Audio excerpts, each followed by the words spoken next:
나는 지금 서울 신림의 한 고시원에 있다. 대구에서 고속버스를 타고 서울로 왔고 지하철을 타고 신림으로 왔다.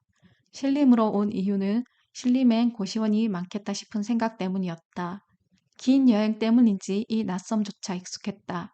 하지만 여행이 주는 기분 좋은 설렘과는 다르게 묵직했고 무엇인가를 해야 된다는 압박이 느껴졌다.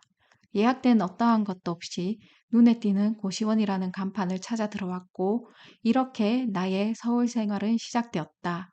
호주에서 돌아온 지 일주일 만에 벌어진 일이다. 한국에 들어오기 전 계획이 있었다. 첫 번째 계획은 서울에서 취업을 하는 것이고 두 번째는 일을 시작하기 전에 집에서 편안하게 한 달 정도 쉬고 싶었다. 하지만 집은 편안하게 쉴 수 있는 환경이 아니었다.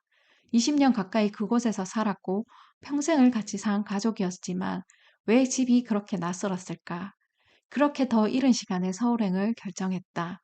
딱 필요한 물품 등만을 챙겼다. 여름 옷에서 겨울 옷으로 바뀌었을 뿐이지 호주에서 가져온 그 짐 그대로였다. 나는 기내용 캐리어를 하나 들고 오래된 아파트 관리실 옆을 지나고 있었고 엄마는 그런 나의 뒷모습을 지켜보고 있었다.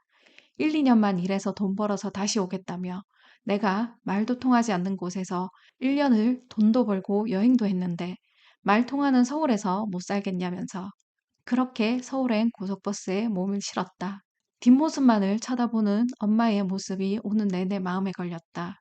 여행을 하면서 얻은 자신감과 불투명하지만 그래도 나는 잘 해낼 수 있다는 생각이 들었지만 내 밖에서 본 나는 서글프고 처량해 보였다. 그리고 더 이상 본인이 편안하게 쉴 공간조차 제공해 주지 못한다는 생각을 했는지 가지 말라 한마디 더 못한 엄마의 심정을 알 것 같아서 그 처량함은 더했다. 나는 그날 밤 낯선 고시원에 누워서 무엇을 생각했을까? 지금은 생각이 나지 않는다. 하지만 우울해하기보단 내일 당장 PC방 가서 일자리를 검색해야 하고 면접을 봐야 하고 준비해둔 돈이 다 떨어지기 전에 취업을 해야 된다라는 생각을 했을 것이다. 근처에 있는 시장에서는 내게 필요한 소소한 것들을 팔았다. 겨울이라서 추웠고 전기장판과 이불을 샀다. 반찬 가게들도 있어서 조금씩 사 먹기 좋았다. 노트북이 없었기 때문에 PC방에서 일자리를 검색했고 이력서를 제출했다. 그렇게 연락 온 곳이 있으면 면접을 보고 또 이력서를 제출하고 이러한 날들의 반복이었다. 잡코리아, 인크루트, 알바몬의 지역 필터를 대구가 아닌 서울로 설정했다. 넘쳐나는 일자리에 놀랐다. 특히 나 같은 사람들이 갈 곳이 많았다란 것이 왜 더 일찍 서울로 오지 않았나 하는 후회가 들게 할 뿐이었다. 대구에서는 그 지역의 국립대학교 출신과 고졸 출신이 들어갈 수 있는 일자리로 나뉘어져 있었고 그 중간이 잘 없었기 때문에 지방 사립대학교에 토익도 학점도 좋지 못한 나 같은 사람들은 갈 곳이 없었다. 내가 대구에서 세무회계 사무실에 들어간 이유도 이런 것 때문이었다. 지역에 몇 개 없는 대기업과 중견기업에 재무팀이 있어 회계 전표라도 회사 내부에 칠 수 있는 회사들은 국립대와 토익 점수와 학점이 되는 사람들끼리 경쟁해서 가는 곳이었기 때문에 나는 상대가 안 된다고 판단을 했었고, 그래서 나는 세무회계의 사무실을 택한 것이었다. 노동시장의 수요와 공급에 의해 정해진 나의 가치가 그것밖에 되지 않았던 것임을 냉철하게 받아들인 결과였다. 하지만 세무회계 사무실도 들어가는데 쉽지만은 않았다. 고졸자들과 경쟁을 해야 했고 그들과의 경쟁에서도 밀렸다. 세무회계 사무실은 고졸을 선호했다. 마치 생산직에서 대졸을 뽑지 않는 것과 비슷한 경우이다. 그때가 이제 4년제 졸업생이 세무회계 사무실을 막 진입하는 시기였지만 실장 또는 사무장이라고 불리는 사무실의 책임자들, 그리고 기존의 경력자들과 나이 차이와 학력 차이 문제 때문이란 것이 큰 이유였다. 하지만 서울은 내가 선택할 수 있는 일자리들이 많았다. 나 자신의 값어치를 내 스스로가 깎아내리면서 왜 그때는 그것만 생각하고 있었는지, 우물 안에 개구리였나 하는 생각이 들었다. 노동시장 자체를 바꾸는 것도 방법이었는데 말이다. 누군가에게는 당연하다고 생각할 수 있는 곳일지라도 내게 서울은 아메리칸 드림에 비유할 수 있을 정도의 기회의 땅이었다. 그러나 내게 맞는 일자리를 찾는다는 것은 또 다른 차원의 문제였다.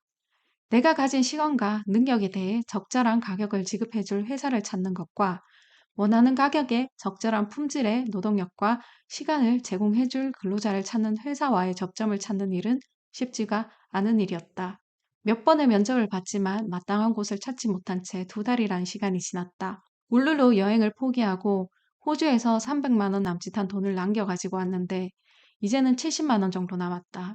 그래도 최근 부가세 알바를 해서 충당을 했고 호주에서 텍스 리턴 신청한 돈이 들어와서 순풍이 튀었다. 그러던 중 면접 본 곳에서 일하러 오라는 연락을 받았다.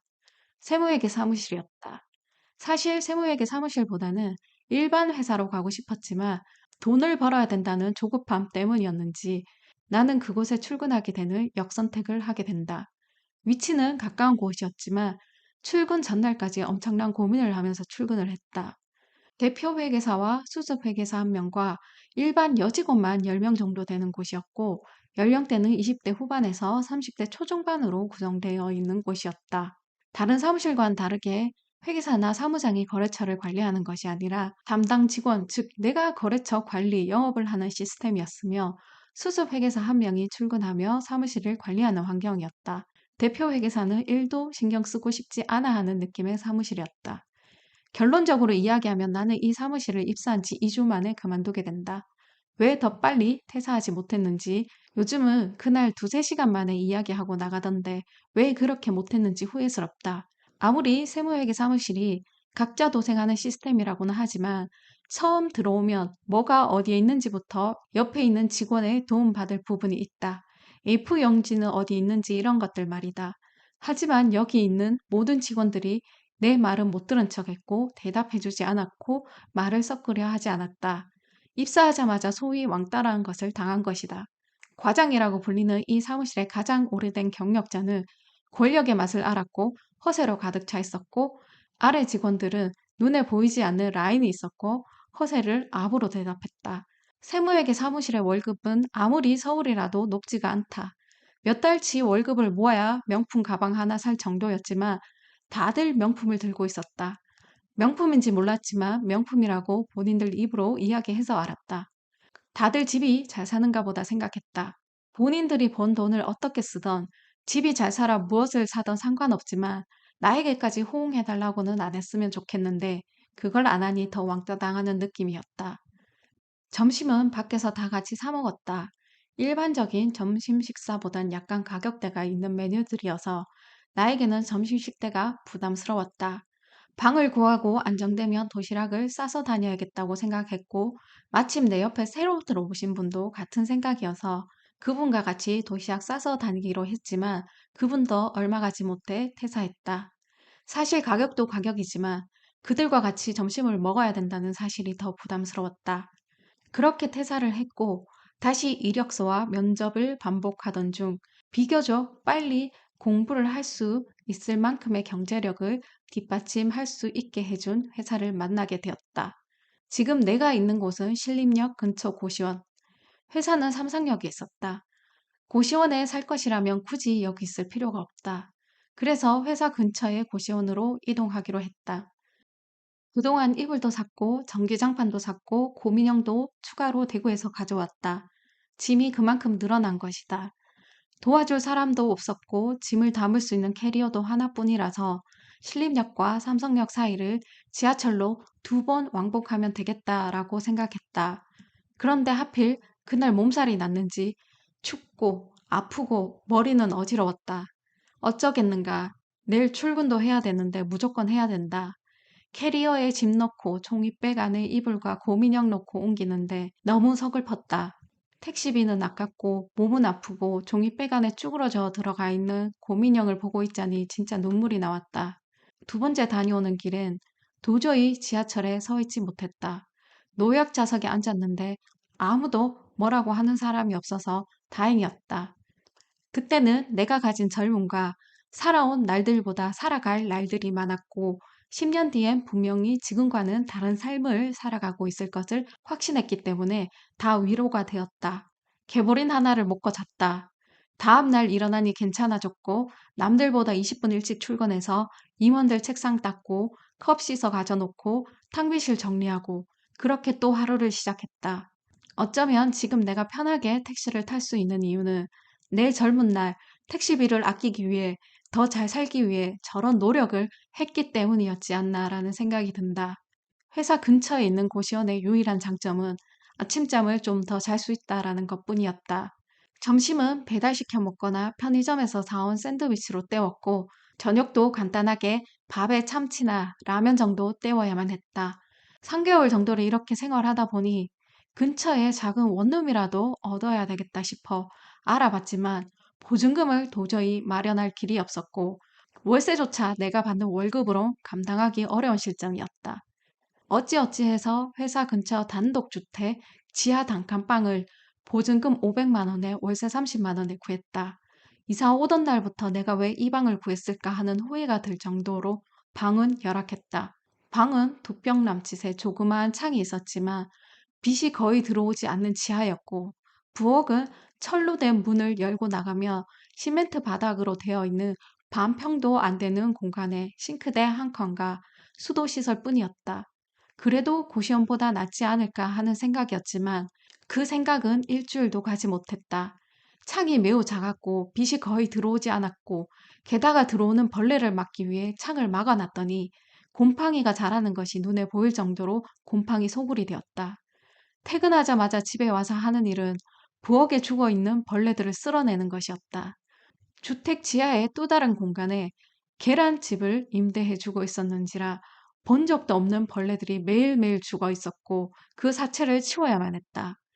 그리고 나서 하는 일은 곰팡이 핀 벽지와 화장실을 걸레로 닦아내고 락스를 뿌렸다.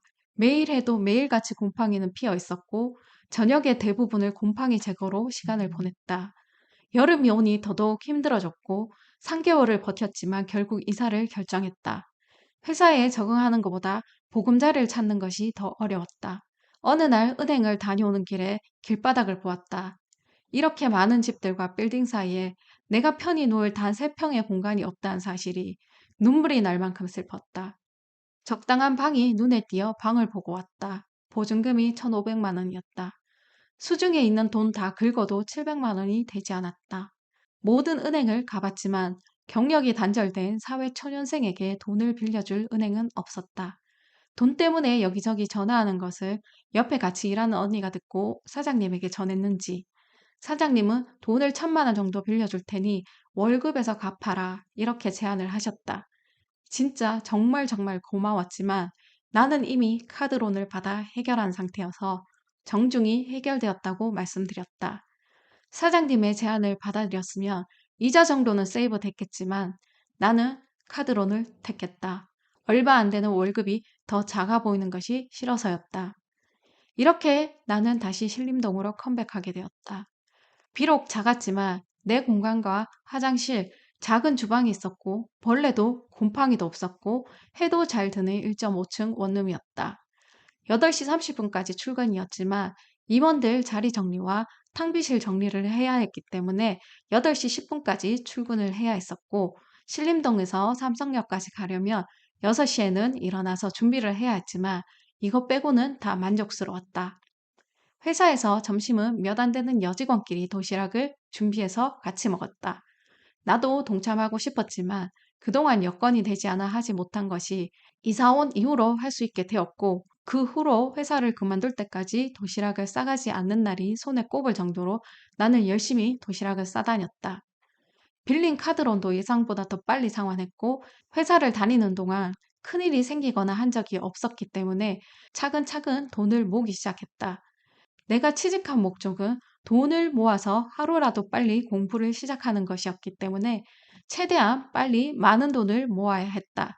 단돈 1,000원, 아니 100원도 내가 진짜 필요한 것일까 고민을 했었고, 출퇴근에 택시를 이용한 적도 없었다. 치킨 한 마리 먹는 것도 죄책감 들 정도였다. 남들이 보면 이렇게 궁색하게 살아야 되나 물을 수 있겠지만 앞서 나가는 누군가를 따라잡기 위해서는 최소한 앞에 가는 사람보다 더 빠르게 뛰어야 되고, 더 빨리 따라잡고 싶다면 더욱더 빠르게 뛰어야 된다는 것이 세상의 이치다. 그리고 나는 아직까지 스키장, 골프장, 워터파크를 가본 적이 없고 그 흔한 명품백 하나 없다. 사는 동네 근처에 고시촌이 있고 서울대가 있다라는 것은 들었지만 내가 사는 동네라고는 생각도 못하고 있은 때이긴 하지만 출근을 하다 보면 학생들이 많이 보였다. 회색 추리닝 바지에 후드티를 입고 책을 들고 다니던 모습을 볼 때면 얼마나 부럽던지 동시에 다짐에 다짐을 했다. 나도 빠른 시일 내에 저들과 같은 고시생의 신분을 가질 것이라고. 회사는 다닐만 했다. 중소기업 격리란 이력이 쓰이기 시작했다. 은행 업무, 세금 신고, 결산, 자금, 인사. 대기업이었으면 이 모든 것이 각 부서별로, 파트별로 나뉘어져 있겠지만 중소기업은 이걸 혼자서 다 해야 된다. 중소기업은 부서별로 나누기엔 일 양 자체가 적기 때문이다.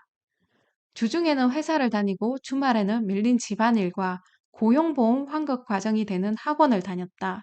2년을 조금 넘게 그렇게 생활을 했고 점점 퇴사할 수 있는 시간이 다가왔음을 느꼈다. 그동안 퇴사를 아무에게도 말한 적 없기에 회사 입장에서도 당황스러울 수 있다라는 생각을 했다. 잘못이 아닌 것 같은데 미안한 마음에 퇴사한다는 말이 쉽게 입 밖으로 나오지 않았다. 한 일주일 정도 타이밍만 잡고 있다가 퇴사하겠노라고 말했다. 그리고 사장님이 물으셨다. 다른 회사로 가는 것은 아니겠지? 아닙니다. 뜻이 있어 공부하러 갑니다. 회사와 거래하고 있는 회계 사무실과는 관계 유지를 위해 1년에 두세 번 정도 만나서 영화를 보고 밥을 먹었다. 내 퇴사에 대해서도 그쪽에서도 알고 있었다. 식사를 끝나고 그 거래처 회계사가 나한테 한 말이 아직도 생생하게 기억이 난다. 본인의 딸과 아들이 어디 큰 회계법인의 회계사인데 회계사 쉽지도 않고 공부도 어렵다고 내가 하기엔 어려울 수 있다라고 생각해 주는 척 무시하는 말이란 것은 뇌에 회로를 돌리지 않더라도 알 수 있었다. 나는 원래 이 사람을 좋게 보지 않았다. 이전에 한 번은 모르는 것이 있어서 담당 언니한테 전화해서 물어봤다. 잘 모르겠다며 회계사님에게 물어보라고 해서 전화했더니 회사 담당 경리가 왜 나한테 전화해서 물어보느냐는 식의 말과 행동을 한 적이 있기 때문이다. 퇴사한다고 하니 임원분들이 밥을 사주셨다. 다들 감사했다. 사장님이 밥을 사주시면서 이야기를 하셨다. 인권 변호사 중에는 인권 변호사를 할 수밖에 없는 사람들이 있다고. 나는 어떤 의도로 말씀하시는지 알고 있었고, 거래처 회계사의 말과는 다르게 무시가 아닌 진정으로 위해서 하는 말임을 알고 있다. 사장님은 합격을 한다 한들 늦은 나이에 학벌도 변변찮은 네가 시간만 허비하게 되지 않을까 그런 것을 생각하고 있는지에 대한 물음이었었던 것 같았다. 네, 저는 잘 알고 있습니다.